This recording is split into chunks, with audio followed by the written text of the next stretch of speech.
Shalom Aleichem. On va faire l'introduction du livre Alim les Troufa, c'est les lettres que Rabbi Nathan a envoyées à ses élèves.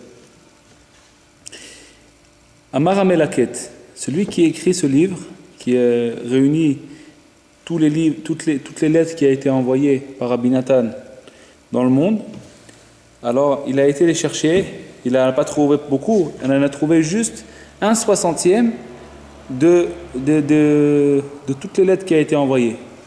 Presque à peu près 1/60. On aurait pu écrire 60 livres comme le Alim les Troufa. Alors celui qui a été chercher les livres, les lettres, il écrit Yadoua Mashe Darshu Rabotenu Sronam Livracha Midrash Rabba Parashat Pinchas. C'est déjà connu ce qui est marqué dans les paroles de nos saints maîtres au Midrash Rabba, dans la Parashat de Pinchas, qu'Akadosh Baruch Hu il a dit à Moshe sur Yehoshua, l'élève de Moshe, il lui a dit, parce que Moshe Rabbeinu, il cherchait qui est-ce qui va continuer après Moshe Rabbeinu, qui est-ce qui va continuer diriger le peuple. Alors Akadosh Baruch Hu il lui a dit à Moshe, Yehoshua, il t'a beaucoup servi, il t'a servi beaucoup. Il t'a fait beaucoup d'honneur. Et il se levait tôt le matin, il allait dormir tard le soir, il était tout le temps dans ton Beth Midrash, dans ta tente. Il a rangé les bancs pour que les gens ils viennent étudier chez toi. Comme il t'a tellement servi de toutes ses forces, c'est Kedai, donc on va lui donner maintenant le mérite qui maintenant il va servir le peuple juif. C'est lui qui va être le prochain dirigeant. Parce qu'il t'a tellement servi, il a tellement servi son Rav, Moshe Rabbeinu, alors maintenant ça lui revient à lui de servir le peuple juif. Pour pas qu'il perde son salaire. Comme il a son salaire qu'il a servi Moshe Rabbeinu, ce sera de maintenant servir le peuple juif et d'être le dirigeant du peuple juif. Car l'Echaet Yehoshua Binoun. Prends maintenant Yehoshua Binoun pour accomplir notre Te'ena Yochal Peria. Celui qui garde la figue, c'est lui qui mangera son fruit. Ça veut dire celui qui garde la figue, c'est le fruit de la Torah. Il la garde pour pas qu'il y ait des gens qui viennent la voler, qui viennent la prendre, des toutes bêtes qui viennent la manger, tout ça. Alors c'est lui qui va pouvoir manger de ce fruit. C'est-à-dire que Yehoshua Binoun, il t'a tellement servi, c'est à lui maintenant de continuer à servir le peuple juif et à le diriger. Veine, et voici, aussi, dans cette génération-là, on n'a jamais vu et on n'a jamais entendu d'un homme qui va tellement servir autant son Rav, comme on a vu de Rabbi Nathan, de mémoire bénie. C'est-à-dire, il n'y a pas eu, dans le monde, on n'a jamais entendu quelqu'un qui va tellement servir son Rav. Qui mamash nitkayem, bon, lo mash mitoch haoel, parce que vraiment a été accompli sur lui l'écrit. Lo mash mitoch haoel, il n'est pas sorti de la tente de Rabbeinu Akadosh. O alo shel Torah shel Rabbeinu Ora Orot. C'est la tente de la Torah de Rabbeinu Ora Orot. Et tout ce qu'il faisait Rabbi Nathan, c'était en fonction de la Torah de Rabbeinu. Si c'est pour la diffuser, si c'est pour l'enseigner, l'apprendre, l'imprimer, tout on va voir là en détail. Qui mama shaya davuk, parce qu'il était vraiment attaché, umekushar elav, bet kashrut udvekut amiti, avec un attachement véritable et sincère, bemsirut nefesh, c'était avec un don de soi.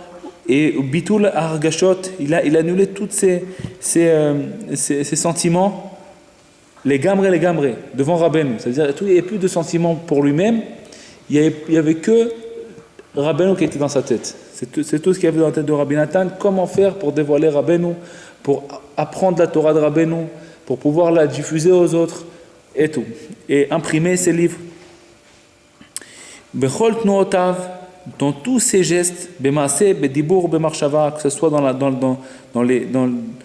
à l'acte, ou alors à la parole, ou alors à la pensée, que ce soit quand il était assis chez lui à la maison, ou alors en allant en chemin, quand il dormait et quand il se levait, chaque parole, chaque discussion qu'il avait, toutes les histoires qu'il racontait et tout ce qu'il faisait dans sa vie, toujours ça tournait autour de ce Kotev Zé. Kotev, c'est-à-dire, c'est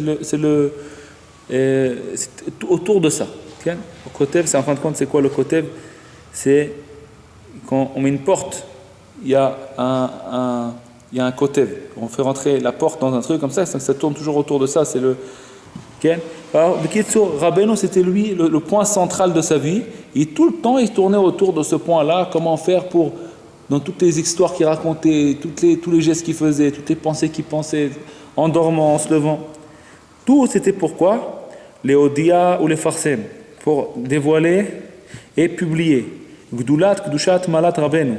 La grandeur et la sainteté de Rabbeinu Akadosh, Zecher Tzadik Livracha, ou Gdulat, Gdushat, Malat, Ma'amarav, Torotav, Akdoshim, et aussi la grandeur et la sainteté de ses enseignements, Sichotav et Sipuré Ma'asiotav.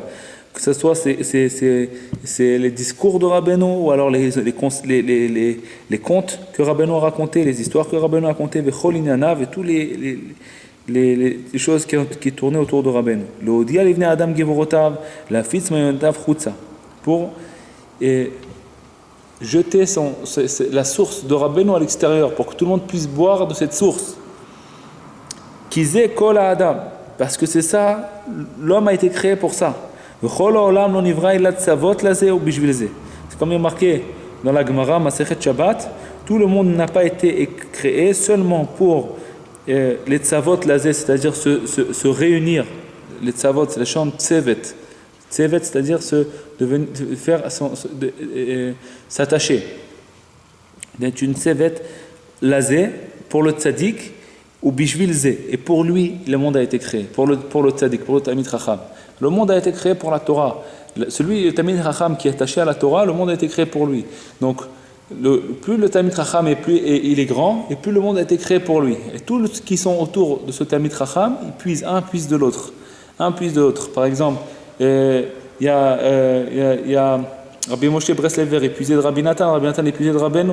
Et plus là, on va en haut et on s'attache à Rabbeinu, à Kadosh. On va voir ça dans le deuxième mirtav de Rabbi Nathan, que Rabbeinu c'est Mamash Moshe Rabbeinu. C'est Moshe Rabbeinu qui revient de génération en génération pour pouvoir réparer la émouna dans le monde. Donc tout ce qu'il faisait Rabbi Nathan, c'était que diffuser cette source de Rabbeinu à Kadosh dans le monde. Parce que le monde a été créé pour ça, pour le Talmid Chacham, et rien que pour s'attacher au Talmid Chacham, c'est pour ça que le monde a été créé. Comme c'est marqué dans la Masechet Shabbat, Lamed Amud Bet. Comme Shamu Abazon Skon Ivracha. Masechet Shabbat, Daf Lamed Amud Bet, là-bas il y a marqué que le monde a été créé pour le Talmid Chacham et pour s'attacher à lui. Il malé zachu haolam al kol panim gam arshav. Si jamais ils auraient mérité le monde, même aujourd'hui, ze shanim rabot achar istalkuto zchon ivracha leenot meoro kvar haya haolam ba letikuno bishlemut. Le monde serait venu à sa réparation totale. Comme voir misé bemakom acher. Veine Aïch Azé, Morenu Arav Rabbi Nathan. Et voici que cet homme-là, Rabbi Nathan, Lo Nathan Shena Aleenav, il n'a pas donné le sommeil à ses yeux, ou la Afapav Tenuma, et le sommeil à ses paupières. Vechol Yemei Chayav, Aya Osek Rak Ben Yanze. Tous les jours de sa vie, il s'occupait rien que de cette chose-là, l'idlot ou l'ashkot mitorat rabo l'acherim, de puiser et de faire boire de la Torah de son Rav aux autres, le farsem shemo gadol vakadosh ba'olam. Ve'asag bazeh b'shkida raba meod, b'sirut nefesh atzum meod, asher lo yoman ki yesupa, u'zchut rabo akadosh mesenato. Et le mérite de son Rav l'a aidé. Ki zacha le madrega gvoa v'lyonna meod avodat Hashem, parce que Rabbi Nathan a mérité une grande madrega, un grand niveau dans la Avodat Hashem, dans le service divin, ou Be'asagat Torah Kdosha, et grâce à ce qu'il a servi tellement Rabbeinu, il est arrivé à des niveaux dans la Torah très hauts. Akol aya betmimut de pshitut gamour. Et tout était fait avec simplicité totale. Bishiflut amiti, avec une modestie véritable. Anava shlema, avec une humilité parfaite. Mashei efshar lesher klal. On ne peut pas comprendre c'est quoi Rabbi Nathan, parce qu'il était tellement haut dans la Torah. Il a tellement compris la Torah, saisi la Torah de son rab. Et il s'est mis tout le temps comme de la poussière. Et il allait avec une petite casquette, il se baladait avec une petite casquette. Rabbi Nathan, il ne voulait même pas prendre un chapeau de rabbin, ni rien du tout. Et il a dévoilé les paroles de Rabbeinu tellement dans le monde. On ne peut pas expliquer particulièrement, on ne peut pas préciser cette chose-là. On ne peut pas le dire, ni par la bouche, on ne peut pas l'expliquer, et ni à l'écrit. Il faut voir Rabbi Nathan. C'est quoi cette humilité, c'est quoi cette modestie? Malgré qu'il était le Gaon à Chassidut. Une fois, il est rentré Rabbi Nathan chez le Rabbi Apta, c'était l'élève de Rabbi Zusha, il se trouvait à Metzibouj. Il est rentré comme ça en train de parler avec Rabbi Nathan, ils ont parlé ensemble, et il est rentré avec une casquette Rabbi Nathan. Et il parlait avec le Rabbi Apta. Quand il est sorti, Rabbi Apta, il a dit je vois un Gaon de Chassidut avec une casquette, je ne comprends pas qu'est-ce que c'est cette histoire, je ne comprends pas. Le Gaon de la Chassidut avec une casquette, il se balade comme ça. Et c'était l'élève de Rabbi Nachman. L'élève de Rabbi Nachman, il a dévoilé dans le monde tout le écouté à la chôte, tout ce qu'il a fait, tout ce qui nous laisse une page de Rabbeinu aujourd'hui, c'est par la mérite de Rabbi Nathan. Il se baladait avec une casquette, et les gens, ils ne comprenaient pas qu'est-ce que c'est quoi cette modestie, on ne peut pas comprendre. Il était même, il pouvait Rabbi Nathan, il pouvait le tutoyer, il pouvait alors que c'était le Gaon la Chassidut. C'est-à-dire, s'il voulait mettre son beau-père, il était rabbin sur plusieurs ayarot. Il avait un honneur immense. Ça veut dire, il y avait, comme on va dire maintenant, tout Eretz Israël plus grand même. C'était le rabbin sur une grande partie de la Russie. Ça veut dire, cette partie de la Russie a été, comme on va dire, comme Eretz Israël plus grande même. Et il avait plein de villes qui appartenaient à lui, et il voulait le mettre à sa place.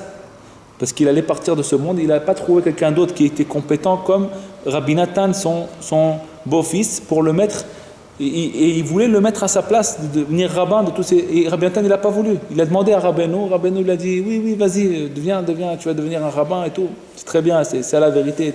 Maintenant, c'est ça la vérité.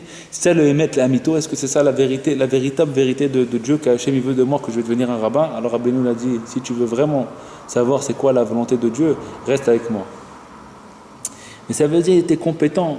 Rabbi Nathan, d'une manière, on peut pas s'imaginer c'est quoi. Avant d'avoir connu Rabbeinu, il connaissait déjà toute la Gemara, Rashi et Tosfot par cœur. Toute la Gemara, Rashi et Tosfot par cœur. Il apprenait, c'était un érudit dans la Torah, un matmid gadol meod.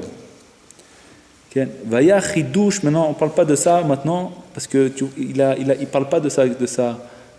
On parle maintenant de son service, comment il a servi son Rav. Là, tout ce qu'il veut, cette introduction-là, c'est pour savoir comment Rabbi Nathan il a mérité ce niveau-là.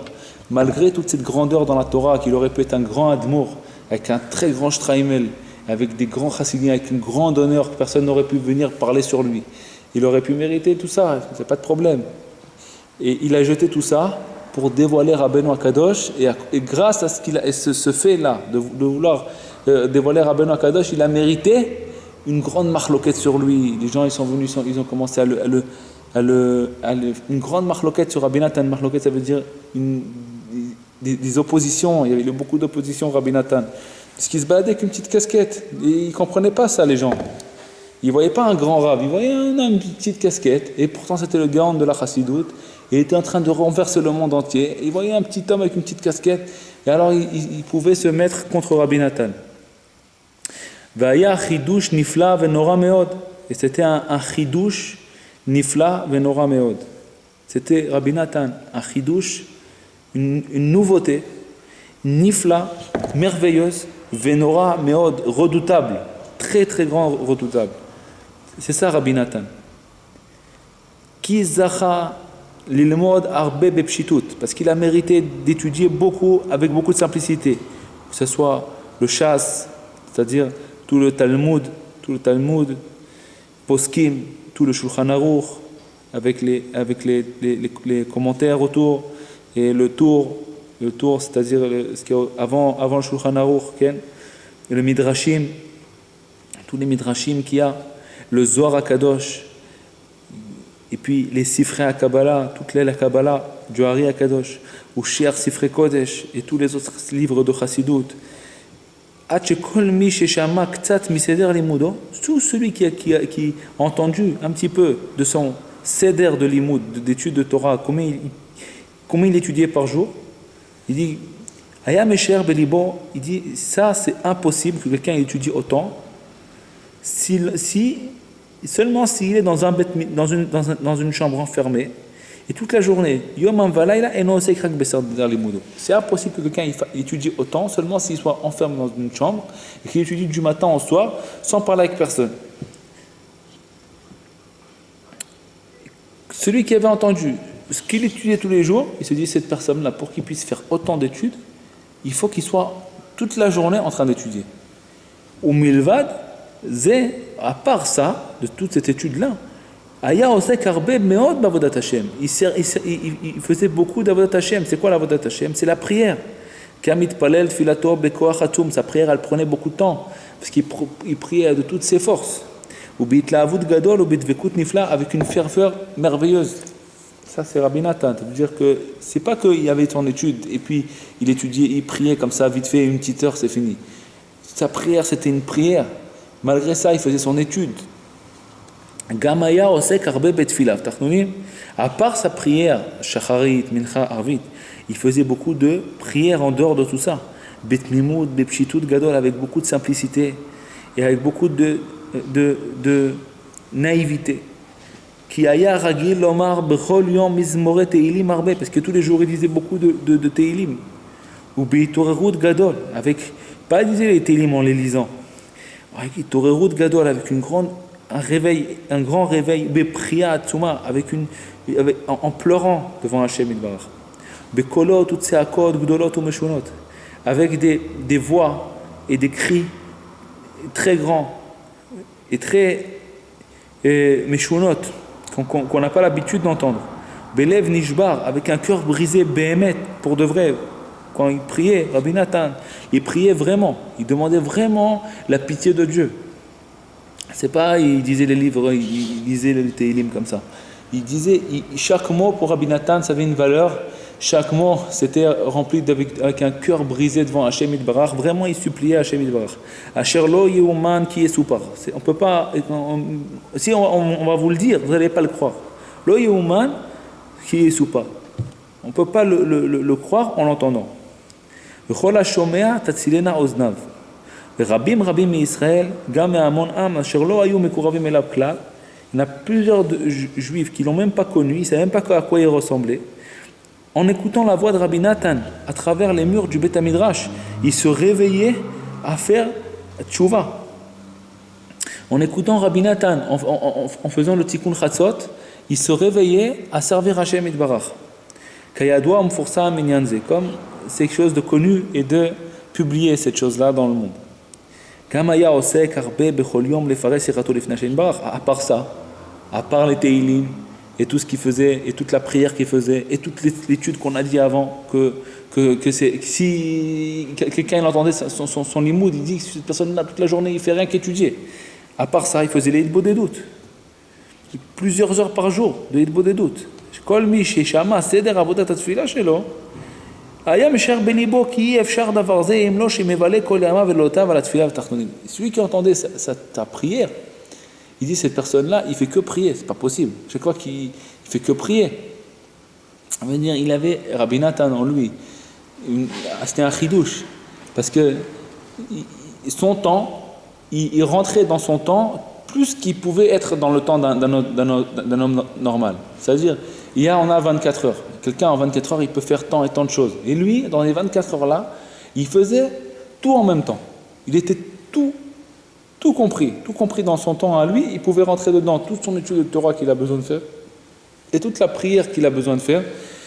Gamaya osek arbe bechol yom lechadesh chidushei Torah, par son étude, et à part sa prière, que c'est normalement chacun des deux, il lui fallait une journée entière. Pour son étude, une journée entière, pour sa prière, une journée entière. À part ça, il écrivait plein de Chidushei Torah. Il nous a écrit tout le Likutei Halachot. C'est immense. Rien qu'à retaper, ça prend... Et ça, c'est rien que le Likutei Halachot et le Likutei Tfilot. Et puis le Sipurei Ma'asiyot, tout ça, c'est Rabbi Natan qui les a écrits.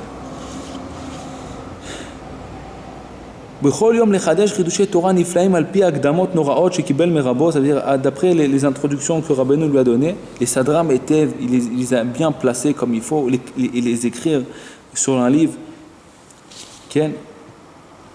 גם היה עוסק בספרי רבנו, il étudiait beaucoup les livres de Rabbeinu, בכמה וכמה העתקות, il les réécrivait, il les réécrivait. À chaque fois, il changeait l'ordre pour que ça soit mieux compréhensible. Et puis il faisait sortir du Likutei Moharan tous les conseils de Rabbeinu. C'est ce qu'il nous a fait, il nous a écrit le Likutei Etzot, Rabbi Natan. Et ça aussi, ça lui prenait beaucoup de temps.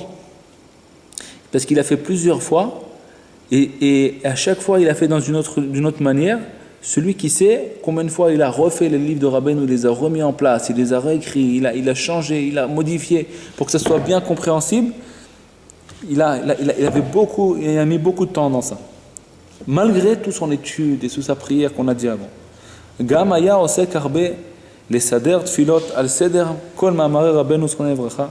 Il a écrit tous les Likutei Tfilot, il a pris tous les livres de Rabbeinu, il les a traduits en prière.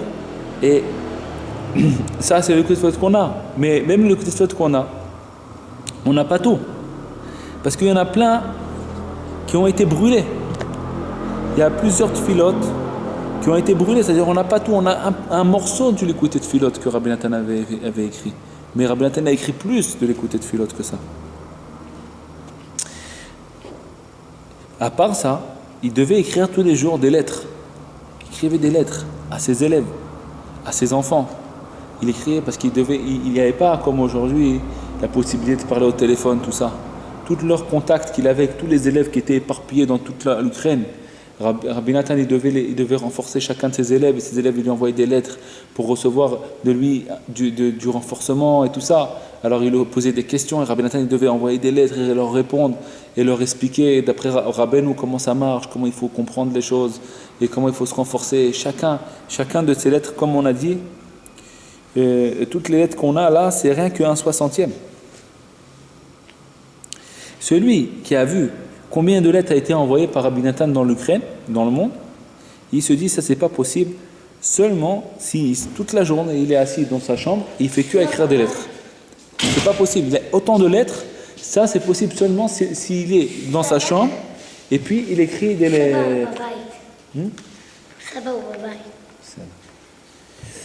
ויותר על זה, מה שעשה כל ימיו לסדר הבניין הקדוש. À part tout ça,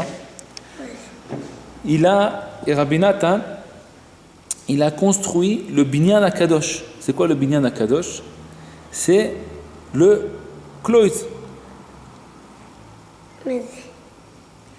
Le kloïs. C'est quoi le kloïs? C'est le Beth HaMidrash que Rabbi Natan a construit pour le kibbutz à Rosh Hashanah. Quand les gens ils vont venir à Rosh Hashanah, à Ouman, il a construit un kloïs parce qu'il a compris, Rabbi Natan, que ce n'était pas possible de continuer à prier avec tout le monde parce qu'il y avait trop de machloket et puis les élèves de Rabbeinu ils grandissaient, il y avait beaucoup ils étaient de plus en plus nombreux et il fallait construire un Beth HaMidrash. Et il a fait de ça beaucoup d'efforts pour pouvoir le construire, ce kloïs. C'était très difficile. Il y a plusieurs lettres là qu'on voit comme Rabbi Natan, il se bat pour construire et le plafond il tombe, il faut reconstruire et il faut refaire. Et c'était très difficile. C'est pas comme aujourd'hui qu'on prend un kablan et on lui dit de construire. Il fallait construire. Et puis c'était lui Rabbi Natan le kablan. C'était lui le kablan. Mais c'est quoi le kablan? On pourrait dire ça pas l'architecte, qui est sur celui qui se met il construit, celui qui se construit. C'était Rabbi Natan. Il était là-bas. Il dit fais comme ça, comme ça. Il avait une tête spéciale Rabbi Natan. Arshav, à part ça, Rabbi Natan, il imprimait les livres de Rabbeinu. ובכל פרט ופרט מעניינים הנ"ל היה לו עסק גדול. C'est pas comme aujourd'hui, d'imprimer, on fait tout avec l'ordinateur, tout est fait très rapidement. À l'époque, c'était tout fait à la main. Il fallait faire à la main, il fallait envoyer, et chaque chose qu'on envoie, il fallait revérifier, il fallait refaire et tout ça passait par les mains de Rabbi Nathan. C'était énorme. Et à part ça, il fallait récupérer l'argent. Ça veut dire Rabbi Nathan, il était le noyau de Rabbeinu. Aujourd'hui, ce qu'on peut faire, un truc comme ça, comme Rabbi Nathan, il faut une quinzaine de misradim, au moins un grand misrad, on va dire, un grand misrad avec une quinzaine de personnes dedans, que chacun il fait autre chose. Et Rabbi Nathan, il faisait ça tout seul. Un misrad, c'est, comment on dit ça, un bureau. Un bureau, il faudrait un bureau immense, avec une quinzaine ou une vingtaine de personnes, plus même, qui faisaient toute la journée comme ça. Lui, il va s'occuper du binyan, il faut qu'il ramasse les troumotes, les dons, pour pouvoir construire, et il va s'occuper et lui et l'autre, il va s'occuper des employés qui vont construire le binyan, et l'autre, il va s'occuper d'écrire des lettres toute la journée, et l'autre, il va s'occuper de... Chacun s'occupe de quelque chose. Et lui, Rabbi Nathan, il faisait ça tout seul, sans que ça touche sa avodat Hashem, ni la prière, ni son étude de Torah.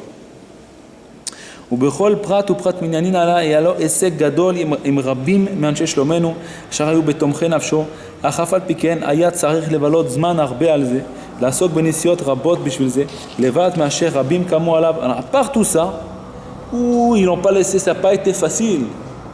Il devait se battre avec des gens pour qu'ils le laissent imprimer, Bichlal. Il ne le laissait pas imprimer. Les gens, ils venaient, ils s'opposaient à Rabbi Nathan, ils l'ont mis en prison, et est-ce qu'ils lui ont fait des choses, il avait peur des policiers, parce que si jamais il imprimait et tout, il fallait qu'il cherche à chaque fois des conseils où imprimer, parce qu'il ne pouvait pas imprimer chez lui. Il y avait une tonne d'opposants à Rabbi Nathan. C'est-à-dire que le Yetzirah, il n'a pas voulu le laisser parce qu'il préparait la Géoula. S'il n'y avait pas Rabbi Nathan, on n'aurait rien eu de Rabbeinu. Alors le Yetzirah, il s'est mis contre lui de toutes ses forces et il a dit Rabbi Israël. Rabbeinu, il a dit, j'aurais voulu avoir des shishim geburim comme le Baal Shem Tov, 60 guerriers comme le Baal Shem Tov. Le Baal Shem Tov, il avait 60 guerriers. Ses élèves, il avait 60 élèves, c'était des guerriers. Et Rabbeinu a dit, je voudrais 60 guerriers comme le Baal Shem Tov. Alors Rabbi Israël, il pose la question, il dit, moi, Rabbeinu, il veut 60 guerriers, Hachem, il lui a pas donné. Si Rabbeinu, il veut 60 guerriers, Hachem, il va pas lui donner.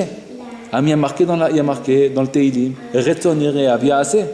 La volonté de ses craignants, il va faire. Hachem, il fait la volonté de ses craignants. C'est-à-dire, s'il y a un tzaddik qui veut quelque chose, Hachem, il lui donne. Donc, si Rabbeinu, il voulait 60 guerriers comme Baal Shem Tov, il doit les recevoir. Et on ne les a pas vus. Où est-ce qu'ils sont ces 60 guerriers? On ne les a pas vus. Alors, Rabbi Israël, il répond à cette question. Et il dit, les 60 guerriers, c'était Rabbi Nathan. Rabbi Nathan tout seul, c'était les 60 guerriers. C'est les 60 guerriers, Rabbi Nathan tout seul. Il faisait 60 guerriers, ils peuvent faire tout ensemble. Rabbi Nathan, il faisait tout seul le travail des 60 guerriers. C'est impossible. Celui qui voit le Moranat, qu'est-ce qu'il a passé dans sa vie, Rabbi Nathan. Et avec tout ça, tout ce qu'on est en train de dire là sur lui, on ne peut pas comprendre Bichlal, comment ça marche. Il avait une force immense, mais pas de lui, c'était de Rabbeinu, que Rabbeinu lui a donné ça en cadeau. Parce qu'il était tellement sincère envers Rabbeinu, que Rabbeinu a donné des forces surhumaines. Pour pouvoir nous laisser dans ce monde, la Chassidoute Breslev, qu'aujourd'hui, je ne sais pas si c'est la plus grande, mais de toute façon, ça va bientôt être la plus grande, certainement. Quelque chose de... on ne peut pas comprendre Bichlal. Dans le monde entier, il y a plein de chassidim, plein de chacun il fait autre chose, chacun il se bat, chacun. Là, Rabbi Nathan tout seul, tout ça tout seul. Okay. Il devait faire des nesiot. Des nesiot, ça veut dire des voyages, pour dire à lui, hey, tu m'as promis comme ça, tu m'as pas donné, il faut que tu me donnes, il faut que j'imprime. Alors, il réveillait lui, il fallait qu'il ait des trucs.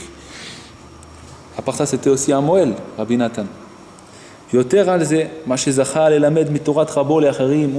n'a pas arrêté à ça, il était occupé, embrouillé. Non, chaque juif qui venait lui parler de paroles de Torah, il se consacrait à lui.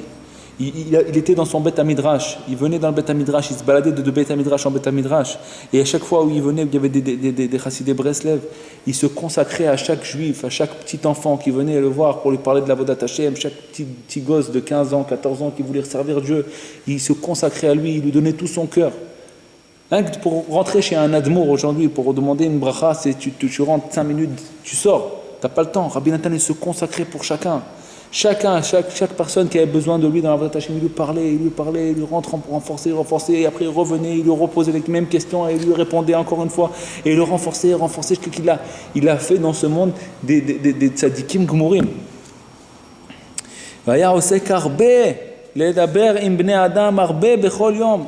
Beaucoup il parlait avec les gens tous les jours. Pour les rapprocher de Dieu. Il dépensait beaucoup de temps pour ça. Pour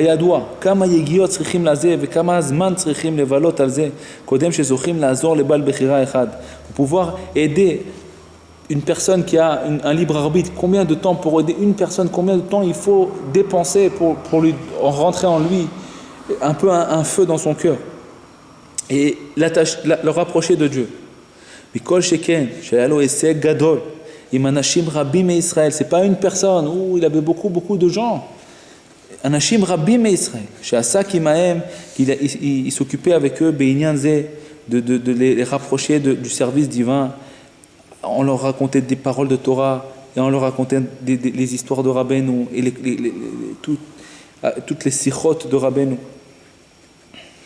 לבד מה שהיה צריך לכתוב מכתבים רבים בכל יום מה ששלומנו להשיב לכל אחד שעתו להורות להם דרך אשר ילכו בה ולחזק לבבם רק ביראת השם בכל היום. À part ça, ce qu'on a dit tout à l'heure, qu'il écrivait les lettres pour envoyer, c'est-à-dire à part ce qu'il rencontrait les autres, c'est pas seulement il s'occupait maintenant avec les autres et puis quand il part dans une autre ville, ça y est, il parle plus avec lui, il lui envoie encore des lettres, ça veut dire il reste attaché avec tout le monde tous les jours.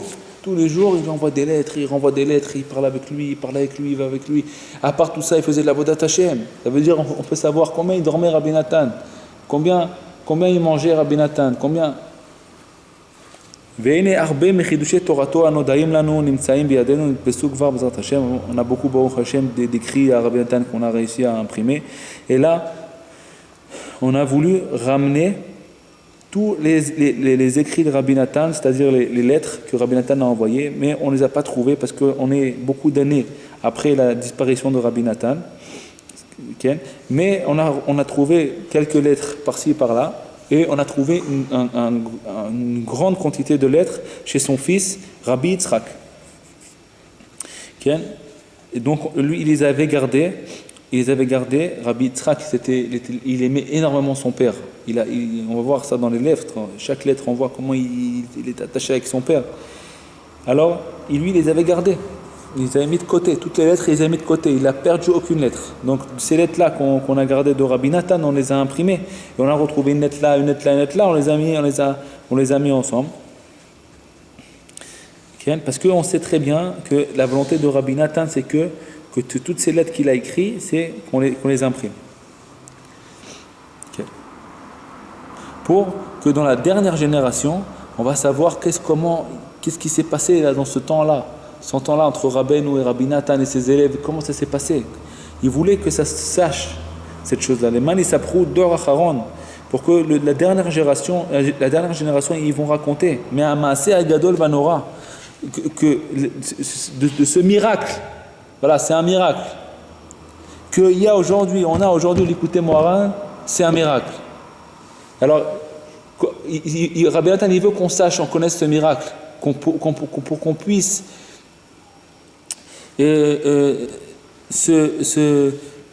remercier Dieu d'avoir l'écouté Moharan aujourd'hui. Pour qu'on puisse remercier Dieu, c'est un miracle. Comment il est resté, Rabbeinu, dans le monde, avec des lions et des serpents qui voulaient les avaler. Il ne voulait pas laisser que Rabbeinu se dévoile dans le monde. Et que toute cette guerre que Rabbi Nathan il a passée, il voulait qu'il s'est resté quand même. C'est un miracle. Ça veut dire c'est comme le peuple juif. Il est passé de génération en génération. Il y avait la Shoah et plusieurs fois. C'est pas que la Shoah elle a été écrite, Baruch Hashem, écrite, elle a été vue, elle a été expliquée, elle a été filmée. Donc on sait, mais il y a eu plusieurs fois des choses comme ça dans le peuple juif. Ce n'était pas la première fois. Et j'espère que ce sera la dernière. Mais c'est des choses que le peuple juif a passé beaucoup. C'est marqué quand tous les juifs qui étaient en Eretz Israël, ils sont partis, ils devaient partir en dehors d'Eretz Israël. C'était plus grave que la Shoah, des millions de fois plus grave que la Shoah, si c'est marqué dans les livres. Des rivières de sang. il y avait des rivières de sang de juifs. Et malgré tout ça, le peuple juif, il est là. Et Baruch Hashem, 2000 ans après une galoute, un exil comme ça, si fort, pendant 2000 ans après, on est là, dans notre terre. C'est un miracle. On n'a pas besoin de chercher des miracles ailleurs. Celui qui veut se renforcer dans la foi, il n'a pas besoin de chercher des miracles. Il le voilà, le miracle. Qu'on revient 2000 ans après, avec le même Sefer Torah, en Eretz Israël, et que Baruch Hashem, comme on voit ce miracle-là, alors on est obligé de se renforcer dans tous les autres petits miracles que Hashem va faire. Parce que ressusciter les morts, c'est un petit miracle.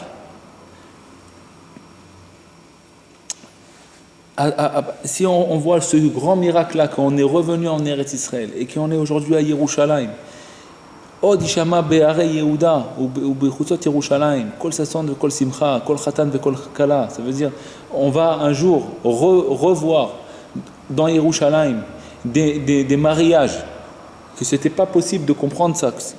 Il disait ça, le peuple juif. Il disait ça, mais avec une émouna. Aujourd'hui, on est là, l'année prochaine, on sera en Eretz Israël. Aujourd'hui, on est des esclaves, l'année prochaine, on sera des hommes libres en Eretz Israël. Voilà. Les gens, ils disaient ça pendant 2000 ans. Ils ne comprenaient pas quand est-ce que ça va arriver, cette chose-là. Et voilà, Baruch Hashem, elle a été construite, cette chose-là, elle est là. Et ben, de cette manière-là, tu vois que ça a commencé. La Géoula, elle a commencé. Alors, il n'y a pas de raison que ça ne va pas te terminer.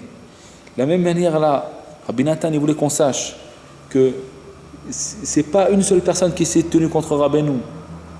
Tout ce qu'on va voir dans les livres, là, on va voir ce qui s'est passé au fur et à mesure du temps pour avaler cette lumière là de Rabbeinu, et malgré tout, elle est là aujourd'hui et elle continue, elle kovesh et taolam. Kovesh taolam, ça veut dire elle est en train de renverser le monde entier. De renverser le monde entier, et ça va continuer, ça va pas s'arrêter jusqu'à qu'il y aura plus il nous dit une fois Rabbi Israël il a dit, comme ça j'ai entendu d'un ami, Michael Barzel, il a dit il y aura à Ouman 30 millions de juifs. Alors ils lui ont dit combien? 3 millions. Alors pas Michael, quelqu'un d'autre, il lui a demandé 3 millions. Il dit 30 millions il y aura de juifs à Ouman. Alors on voit aujourd'hui un tout petit peu, qu'est-ce que c'est Ouman, 70 000 personnes, c'est un tout petit peu. Rabbi Israël il a dit, il y aura 30 millions de personnes à Ouman. 30 millions de personnes. Ça va continuer, il y aura 30 millions de personnes. Comme ça, il a dit Rabbi Israël. Il a dit que Ouman, ça va être des ohalim. Ça va être des tentes. Il n'y aura pas d'endroit où dormir. Il va en faire que des tentes. Les gens ils vont dormir dans des tentes. Déjà, ça a commencé. Là, il y a un petit peu de tentes qui se sont faites. Mais il y aura des tentes. Tout Ouman, il sera rempli de tentes. Il n'y aura pas de place pour dormir. 30 millions de personnes, ils peuvent rentrer dans Ouman. C'est pas possible. Il y aura des tentes. Les gens, ils vont venir dormir dans des tentes. Tout Ouman, ohalim. Ça va devenir. Et tout ça, c'est chaque instant, à l'époque de Rabbi Nathan, ça a failli. Ils ont fallu tout avaler. Rabbi Nathan, il avait 80 élèves. Ils sont restés 5. 5 élèves, Rabbi Nathan, avec lui. Tellement qu'ils les ont frappés à 100. Pour pas qu'il y ait des autres élèves, pour pas qu'ils s'attachent à Rabbi Nathan. Les élèves qui étaient attachés à Rabbi Nathan, ils étaient obligés d'abandonner Rabbi Nathan. Parce que c'était ça ou la mort. Et les 5 personnes qui sont restées avec Rabbi Nathan, ils ont reconstruit tout. Et après ça, il y a eu la Shoah. Presque tous les Breslev, ils sont partis dans la Shoah. Il y avait ici un petit minyan. Peut-être 10 personnes de Breslev qui restaient dans tout le monde. Ils étaient ici en Eretz Israël, une quinzaine de personnes.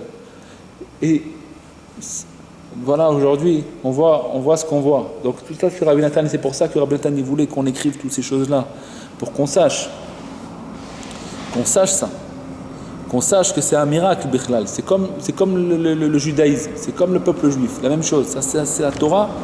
C'est la Torah de Rabbeinu, c'est ça, c'est un avec le peuple juif, c'est la même chose. Alors Bezat Hashem, il faut de là apprendre et se renforcer bémet dans la émouna. Veikar adavar, l'essentiel de la chose, la chayot amrav me Israël, ou la shivet nafsham beshiv'a et meshivetam, à l'aide kol diburav akdoshim anemarim beemet ou betamim, tout pour les paroles de Rabbi Nathan, c'est rien que pour renforcer les gens qui continuent, qui ne se désespèrent pas. Et dans chaque parole de Rabbi Nathan et de Rabbeinu, il y a une intelligence merveilleuse et véritable. Ou Mayane à Yeshua, et des sources de secours. Anovim mimekor nekudat haemet lamito, qui coulent. D'où est-ce qui coulent ces sources de secours? Qui coulent de la source, de la source nekudat haemet lamito, que c'est le point de la véritable vérité. Anachal novea mekor chokhma, que c'est le fleuve novea, jouissant peut-être, mekor chokhma, la source de la sagesse. Comme voir le makom acher, minyan ze berichut nifla. Top. Maintenant il dit, va'atoelet asher imsa amayen b'machtavim elu b'kol ha'inyanim, et la toelet, le gain, on va dire, la toelet, le gain, ouais, ce qu'on va gagner, ce qu'on va recevoir, la toelet, ouais, à peu près le gain. Asher imsa amayen, que celui qui va lire dans ces livres-là, il va recevoir le gain qu'il va recevoir de ces lettres, que ce soit dans la Torah, ou alors que ce soit dans le service divin, ou alors que ce soit même dans son commerce. Il y a beaucoup d'études là-dedans, dans ces paroles-là de Rabbi Nathan. On va pouvoir apprendre des choses dans notre commerce, comment se comporter dans notre façon de penser, comment se comporter envers la Torah, avec nos enfants, avec nos femmes, comment se comporter avec chaque chose. Rabbi Nathan il va nous donner une adracha, il va nous diriger. Okay. ומחמת כי אלו המכתבים רובם ככולם הם ממה שהשיב לבנו החסיד. Il dit, comme ces lettres-là, en fin de compte, la plupart de ces lettres-là, c'est des lettres qu'il a envoyées à son fils Rabbi Yitzhak, parce que toutes les autres lettres ont été perdues. Donc il nous laisse presque toutes les lettres-là, la plupart de ces lettres qui sont ici, c'est des lettres qui ont été envoyées à son fils Rabbi Yitzhak. Alors, on va un petit peu parler de Rabbi Yitzhak, parce qu'on voit que là-bas, Rabbi Yitzhak, à plusieurs reprises, il crie vers son père et il dit, « Papa, j'ai plein de mauvaises pensées qui rentrent dans ma tête, je ne sais pas comment faire. » Alors on peut croire que Chas v'Shalom, Rabbi Yitzhak, il a des mauvaises pensées dans sa tête, il veut des mauvaises choses, Chas v'Shalom. Alors c'est quoi cette histoire? Il dit là, il faut savoir que Rabbi Yitzhak, c'était un homme simple et droit, craignant Dieu depuis son petit âge, et il servait tout le temps Hashem Yitbarach dans la Torah et dans le service divin, tous les jours de sa vie, et un petit peu, il travaillait.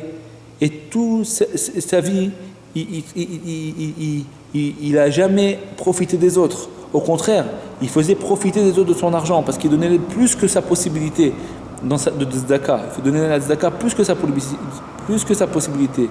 Et il faisait beaucoup de achnasat orchim. Il fait rentrer il invitait des gens chez lui. Et il avait des bonnes qualités et droites. Et les gens, il aimait beaucoup. Okay.